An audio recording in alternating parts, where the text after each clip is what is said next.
नमस्कार। हम जानेंगे क्षतिपूर्ति तथा गारंटी अनुबंध। पिछले टॉपिक में हमने पढ़ा, उसके आगे हम देखते हैं कि क्षतिपूर्ति तथा गारंटी अनुबंध के अंतर्गत प्रतिभू के दायित्व की प्रकृति क्या है। प्रतिभू के दायित्व की प्रकृति में पहला बिंदु है अनुबंध से दायित्व की उत्पत्ति। प्रतिभूति का दायित्व जो है वो अनुबंध से ही उत्पन्न होता है। अनुबंध लिखित या मौखिक या गर्भित जैसा भी हो सकता है।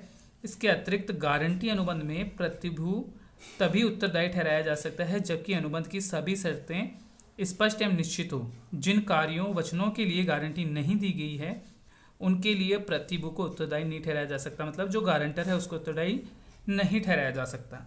समपार्श्विक दायित्व। प्रतिभू का दायित्व समपार्श्विक या संयोगिक होता है। वह प्राथमिक रूप से अनुबंध के लिए उत्तरदायी नहीं होता। प्रतिभू का दायित्व तभी उत्पन्न होता है जब मूल ऋणी अपने वचन का पालन करने में असमर्थ रहता है। मतलब जिस व्यक्ति की गारंटी दी गई है वो मूल ऋणी है, यदि वो अपने दायित्व का निर्वहन नहीं करता है तभी गारंटी देने वाला व्यक्ति का दायित्व उत्पन्न होता है। नेक्स्ट है सविस्तृत। प्रतिभू का दायित्व मूल ऋणी के बराबर या सविस्तृत होता है। मतलब प्रतिभू का दायित्व मूल ऋणी के समान ही होता है जब तक अनुबंध में अन्यथा व्यवस्था नहीं की गई हो। फिर है शर्त युक्त गारंटी। सॉरी, यहाँ पे गलत प्रिंट हो गया। शर्त युक्त गारंटी। गारंटी अनुबंध शर्त युक्त हो सकता है। कोई भी व्यक्ति इस शर्त के साथ गारंटी दे सकता है कि जब तक कोई अन्य व्यक्ति उसके साथ सप्रतिभू बनने के तैयार नहीं होता तब तक ऋणदाता उसकी गारंटी के अनुरूप कार्य न करे। ऐसी स्थिति में वह व्यक्ति प्रतिभू के रूप में तब तक उत्तरदायी नहीं ठहराया होगा जब तक उस शर्त को पूरा न कर दिया जाता। फिर है दायित्व की उत्पत्ति। प्रतिभू का दायित्व ठीक उसी समय उत्पन्न होता है जब मूल ऋणी अपने वचन का पालन करने में त्रुटि करता है। तब तक प्रतिभू का मतलब गारंटर का कोई दायित्व नहीं होता। मूल ऋणी के विरुद्ध कार्रवाई न करने पर भी दायित्व। ऋणदाता द्वारा मूल ऋणी के विरुद्ध कोई कार्रवाई नहीं करने पर भी प्रतिभू का दायित्व उत्पन्न हो जाता है। ऋणदाता द्वारा मूल ऋणी के विरुद्ध वाद प्रस्तुत करने से विरत या परहेज करने मात्र से ही प्रतिभू अपने दायित्व से मुक्त नहीं हो सकता। नेक्स्ट है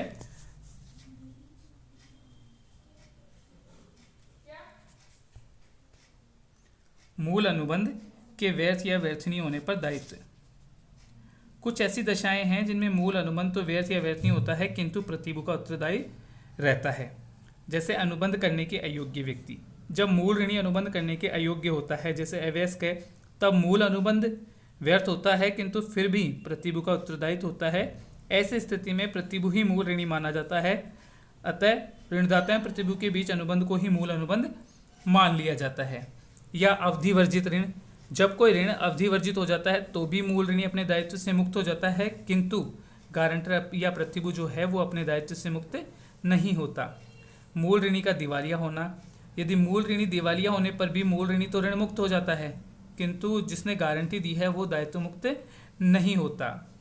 या मूल ऋणी की मृत्यु हो जाने पर भी प्रतिभू अपने दायित्व से मुक्ति नहीं होता, तब भी प्रतिभू को अपना दायित्व पालन करना होगा। नेक्स्ट है चालू गारंटी की दशा में दायित्व। चालू गारंटी की दशा में प्रतिभू का दायित्व सौदों की श्रृंखला तक चलता रहता है। यद्यपि प्रतिभू सूचना देकर अन्य परिस्थितियों में अपने दायित्व से मुक्त हो जाता है। फिर प्रतिभू के दायित्व की समाप्ति। जब मूल ऋणी का दायित्व किसी विधान द्वारा समाप्त या कम कर दिया जाता है तो प्रतिभू का दायित्व भी समाप्त हो जाता है। फिर है अवैध गारंटी की दशा में दायित्व मुक्ति। जब गारंटी अवैध हो जाती है तो प्रतिभू अपने दायित्व से मुक्त हो जाता है। नेक्स्ट है साधन न होने पर। यदि प्रतिभू के पास आर्थिक साधन न हो तो भी उसका दायित्व बना रहता है। ऐसी स्थिति में न्यायालय के दंड प्रावधानों के अनुसार आदेश जारी करता है। इसके परिणाम स्वरूप प्रतिभू को गिरफ्तार किया जा सकता है, उसे सजा दी जा सकती है। तो ये थे प्रतिभू की दायित्व की प्रकृति। अब है उसकी गारंटी के वर्गीकरण। जो गारंटी दी जाती है वो किस प्रकार की होती है। पहला है उद्देश्यों के आधार पर। उद्देश्यों के आधार पर जो गारंटी है उनमें है ऋण के भुगतान के लिए। गारंटी ऋण के भुगतान के लिए हो सकती है। अब ऋण कौन सा है, विद्यमान हो सकता है, भावी हो सकता है, किसी भी प्रकार का ऋण हो सकता है, या भविष्य में दिए जाने वाला ऋण है उनके लिए गारंटी दी जा सकती है। दूसरा है मूल्य के भुगतान के लिए। यहाँ गारंटी किसी व्यक्ति द्वारा उधार माल या साख पर खरीदने के समय दी जा सकती है। फिर है उत्पाद की गुणवत्ता निष्पादन क्षमता के लिए। जब कोई मशीन संयंत्र क्रय किया जाता है तो क्रेता उस बड़े मूल्यवान उत्पाद की गुणवत्ता या निष्पादन क्षमता की गारंटी चाहता है, तब वह निर्माता विक्रेता से ऐसी गारंटी या किसी बैंक या अन्य संस्था की गारंटी दिलवाता है। नेक्स्ट है अनुबंध के निष्पादन के लिए गारंटी। बड़ी बड़ी परियोजनाओं को समयबद्ध ढंग से पूरा करने के लिए ठेकेदारों को गारंटी देनी होती है। ऐसे अनुबंध के यथा समय निर्धारित प्रमाणों के अनुरूप निष्पादन की गारंटी कहते हैं। फिर है नेक्स्ट विश्वसनीयता की गारंटी। जब किसी व्यक्ति के आचरण की गारंटी दी जाती है तो उसे विश्वसनीयता की गारंटी कहते हैं। सेवायोजक अपने नियुक्त कर्मचारी या एजेंटों से ऐसी गारंटी की मांग करते हैं। ये था उद्देश्यों के आधार पर गारंटी। नेक्स्ट है प्रकृति या सौदों की व्यवहारों की संख्या के आधार पर गारंटी। गारंटी अनुबंध की प्रकृति के अधीन या प्रकृति के आधार पर दो प्रकार की गारंटी होती है, विशिष्ट गारंटी और चालू गारंटी। विशिष्ट गारंटी, जब गारंटी किसी विशिष्ट या विशेष व्यवहार के लिए दी जाती है तो उसे विशिष्ट गारंटी कहते हैं। विशिष्ट गारंटी इस व्यवहार के पूरा होते ही स्वतः ही समाप्त हो जाती है। ऐसी गारंटी देने वाले प्रतिभू का दायित्व उस विशेष व्यवहार के कारण ही उत्पन्न हो सकता है तथा दायित्व लगभग निश्चित रहता है। दूसरा है चालू गारंटी। इस प्रकार की गारंटी की दशा में एक प्रतिभू एक निश्चित समय में होने वाले व्यवहारों के प्रति उत्तरदायी होता है। मतलब चालू गारंटी केवल एक व्यवहार तक के लिए सीमित नहीं होती बल्कि कई व्यवहारों के लिए होती है। ऐसी गारंटी के अंतर्गत प्रतिभू अपने जो गारंटर है वह समस्त धनराशि के लिए बाध्य होता है जो मूल ऋणी पर वैध रूप से बकाया है। ऐसी गारंटी देने वाला व्यक्ति चाहे तो गारंटी की अवधि अथवा राशि दोनों को सीमित कर सकता है। अब जो चालू गारंटी वो कब समाप्त होगी, मान लो कि उसने एक बार गारंटी दे दी तो या तो वो सूचना से बाय नोटिस कह दे कि भाई अब इसके बाद मेरी कोई गारंटी नहीं किसी काम के लिए, या मान लो कि गारंटी देने वाले व्यक्ति की मृत्यु हो जाए, या चालू गारंटी वाली सभी विधियों से भी वो उसको समाप्त कर सकता है।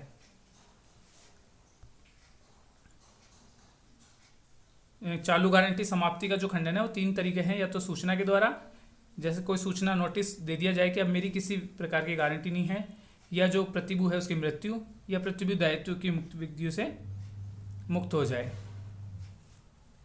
अब है प्रतिभू अपने दायित्व से कब मुक्त होगा, इसमें है गारंटी के खंडन द्वारा, बाय रिवोकेशन ऑफ गारंटी, या ऋणदाता के आचरण द्वारा, या गारंटी के अवैध होने से। गारंटी के खंडन द्वारा कैसे? गारंटी के खंडन से तात्पर्य है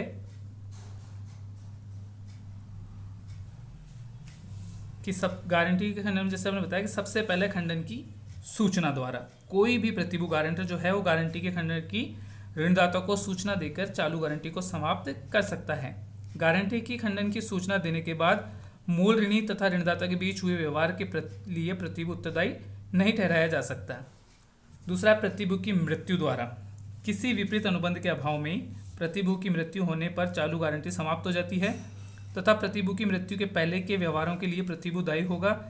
इस प्रकार स्पष्ट है कि प्रतिभू की मृत्यु होने से यह आवश्यक नहीं है कि गारंटी का अनुबंध समाप्त हो ही। यदि गारंटी अनुबंध से गारंटी की प्रतिभू की मृत्यु के बाद भी जारी रखने का अभिप्राय हो स्पष्ट होता है, ऐसी गारंटी प्रतिभू की मृत्यु के साथ समाप्त नहीं होगी, प्रतिभू का दायित्व समाप्त नहीं होगा।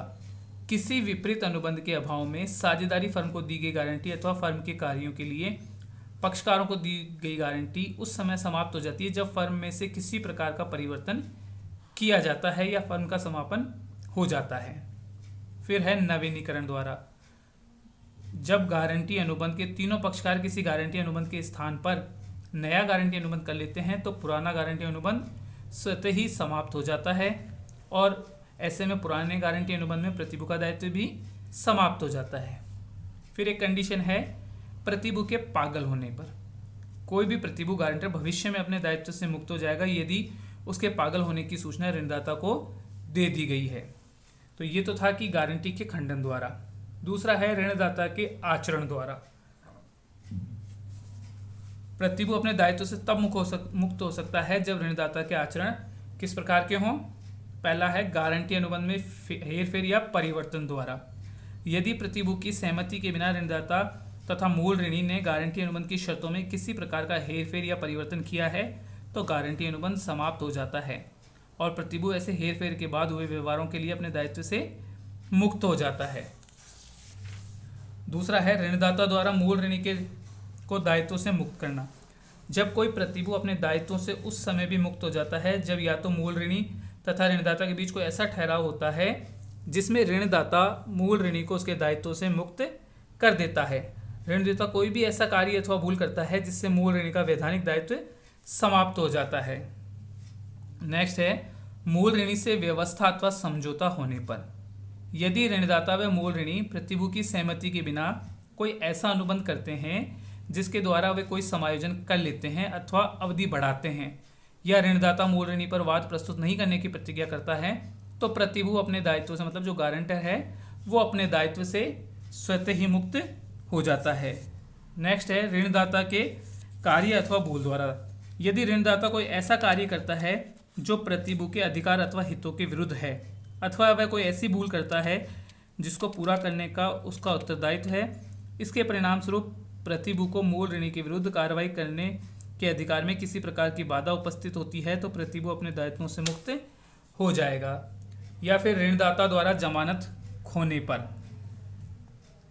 यदि गारंटी अनुबंध के समय ऋणदाता को मूल ऋणी की कोई संपत्ति जमानत रूप में दे दी हो और ऋणदाता उस जमानत की संपत्ति को खो दिया हो, अथवा प्रतिभू की सहमति के बिना उसे किसी और को दे दिया हो, तो ऐसी प्रतिभू ऐसी जमानत की संपत्ति के मूल्य की सीमा तक अपने दायित्व से मुक्त हो जाएगा। तो ये तो तरीके थे ऋणदाता के आचरण द्वारा, या तो अनुबंध में फेर हो, या वो दायित्व से मुक्त कर दे, या कोई नई व्यवस्था समझौता कर ले, या ऋणदाता के द्वारा कोई ऐसी भूल हो जाए, या ऋणदाता को जो जमानत दी गई है उसे खो दे या बेच दे। फिर है गारंटी के अवैध होने पर।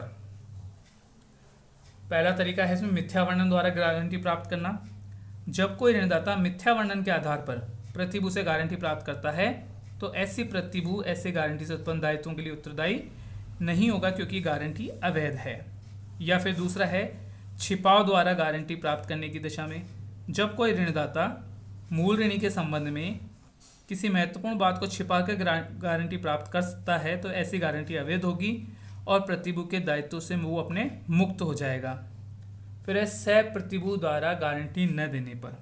यदि कोई व्यक्ति गारंटी देने के साथ ये शर्त भी लगा देता है कि उसकी गारंटी तभी वैध होगी जबकि दूसरा व्यक्ति भी इसे सह प्रतिभू होगा, ऐसी दशा में ऐसे व्यक्ति द्वारा गारंटी न देने पर वह पहला व्यक्ति भी गारंटी के दायित्व से मुक्त हो जाएगा। नेक्स्ट है लोक नीति के विरुद्ध होने पर। यदि ऋणदाता प्रतिभू अनुबंध से संबंध कोई ऐसा कार्य करता है जो कि लोक नीति के विरुद्ध हो, मतलब अगेंस्ट पब्लिक पॉलिसी, जो भी पब्लिक पॉलिसी है उसके विरुद्ध हो, तो प्रतिभू अपने दायित्व से मुक्त होता है। फिर इसके बाद हैं प्रतिभू के अधिकार। प्रतिभू को कौन कौन से अधिकार दिए गए हैं? जो भारतीय अनुबंध अधिनियम के अंतर्गत प्रतिभू को 3 प्रकार के अधिकार दिए गए हैं। एक तो है मूल ऋणी के विरुद्ध अधिकार, ऋणदाता के विरुद्ध अधिकार और सह प्रतिभूतियों के विरुद्ध अधिकार। जो मूल ऋणी के विरुद्ध अधिकार है उसमें है स्थान ग्रहण का अधिकार। प्रतिभू का मूल ऋणी के विरुद्ध प्रथम अधिकार यह है कि वह ऋणदाता का स्थान ग्रहण कर लेता है। दूसरे शब्दों में, जब प्रतिभू ऋणदाता के प्रति अपने समस्त दायित्वों को चुका देता है, तो वे उसे सभी अधिकार प्राप्त होते हैं जो ऋणदाता को उस मूल ऋणी के विरुद्ध प्राप्त थे। यहाँ उल्लेखनीय है कि प्रतिभू द्वारा नगद ऋण चुकाने या वचन को पूरा करना अनिवार्य नहीं है। यदि प्रतिभू मूल ऋणी के ऋण के बदले कोई नया अनुबंध करके ऋण चुका देता है, तो भी वह प्रतिभू ऋणदाता का स्थान ग्रहण कर लेता है। दूसरा है धन राशि प्राप्त करने का अधिकार। प्रत्येक प्रतिभू को यह अधिकार भी होता है कि वह मूल ऋणी से वह समस्त धनराशि प्राप्त कर ले जो उसने ऋणदाता को मूल ऋणी की ओर से वैध रूप से चुकाई है। प्रतिभू ऋणदाता को वैध रूप से बकाया धनराशि से अधिक धनराशि चुकाता है तो उस राशि को मूल ऋणी से वसूल नहीं कर सकता। इस प्रकार यदि गारंटी अनुबंध के अंतर्गत दायित्व को पूरा करने के लिए न्यायालय के आदेश प्रतिभू की संपत्ति को नीलाम किया गया है, तो उससे प्रतिभू की क्षति हुई है तो भी प्रतिभू क्षति की पूर्ति मूल ऋणी से नहीं करवा सकता। फिर है खर्चे व ब्याज प्राप्त करने का अधिकार। प्रतिभू को अपने द्वारा किए गए वे सभी खर्चे भी वसूल करने का अधिकार होता है जो उसने उचित आधार पर अपने मूल ऋणी के लिए बचाव के लिए किए थे। इसके अतिरिक्त जो राशि उसने ऋणदाता को चुकाई है उस पर मूल ऋणी से उचित दर से ब्याज प्राप्त करने का अधिकार होता है। सामान्यतः खर्चों की राशि तथा ब्याज की दर न्यायालय स्वयं तय कर देता है। वह राशि प्रतिभू अपने मूल ऋणी से वसूल कर सकता है। ये तो था मूल ऋणी के विरुद्ध अधिकार। अब है ऋणदाता के विरुद्ध अधिकार। इसमें पहला है प्रतिभूति प्राप्त करने का अधिकार। चूंकि प्रतिभूति ऋणदाता की मूल ऋणी के विरुद्ध सभी बकाया राशि का भुगतान करके ऋणदाता का स्थान ग्रहण कर लेता है, अतः उसे वे सभी प्रतिभूतियां भी प्राप्त करने का अधिकार होता है जो ऋणदाता के पास मूल ऋणी द्वारा रखी हुई है। दूसरा है स्थान ग्रहण का अधिकार। प्रतिभूत जो गारंटर है ऋणदाता का स्थान ग्रहण तब कर लेता है जब ऋणदाता को गारंटी अनुबंध के अनुसार मूल ऋणी की ओर से देय धन का भुगतान कर देता है। ऐसी स्थिति में प्रतिभू मूल ऋणी के विरुद्ध वे सभी अधिकार प्राप्त कर लेता है जो ऋणदाता को मूल ऋणी के विरुद्ध होते हैं। फिर है घटोत्तरी लाभ उठाने का अधिकार। यदि मूल ऋणी को भी ऋणदाता से कुछ धन प्राप्त करना है तो प्रतिभू को यह अधिकार है कि वह उस ऋणी में से वह राशि घटाकर भुगतान करे जो मूल ऋणी को ऋणदाता से प्राप्त करनी है। नेक्स्ट है साम्यता का अधिकार। गारंटी के अधीन सभी दायित्वों के भुगतान के बाद प्रतिभू को मूल ऋणी तथा अन्य पक्षकारों के विरुद्ध प्राप्त अधिकारों पर साम्यता का अधिकार होता है। फिर है मुक्त होने का अधिकार। विश्वसनीय गारंटी की दशा में प्रतिभू को अपनी गारंटी दायित्व से मुक्त होने का अधिकार होता है यदि उस कर्मचारी का दुराचरण सिद्ध हो जाता है जिसके लिए उसने गारंटी दे रखी है। नेक्स्ट है विश्वसनीयता की दशा में, गारंटी की दशा में नौकरी से हटवाने का अधिकार।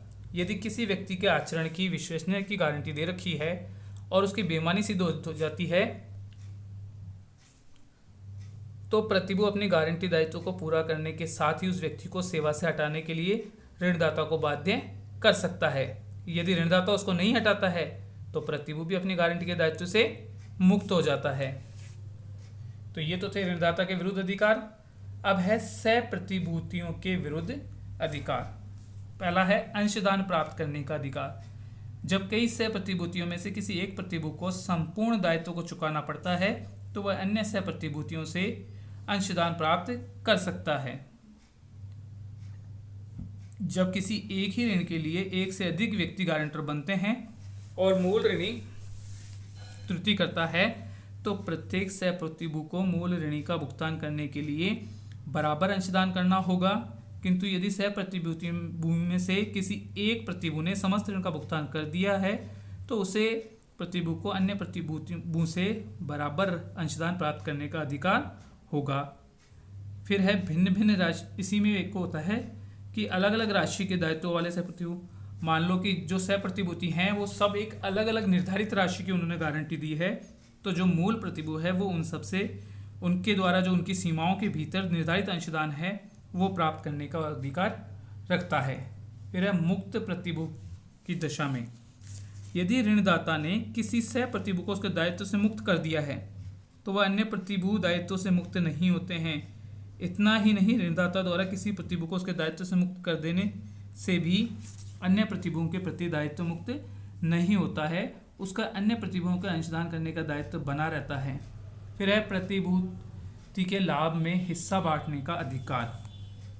जब किसी गारंटी दायित्व को चुकाने के बाद ऋणदाता के पास यदि कोई प्रतिभू या जमानत की संपत्ति प्राप्त होती है तो सभी प्रतिभुओं को उस जमानत की संपत्ति या प्रतिभू में लाभ प्राप्त करने का अधिकार होता है। ये था गारंटी का, क्षतिपूर्ति तथा गारंटी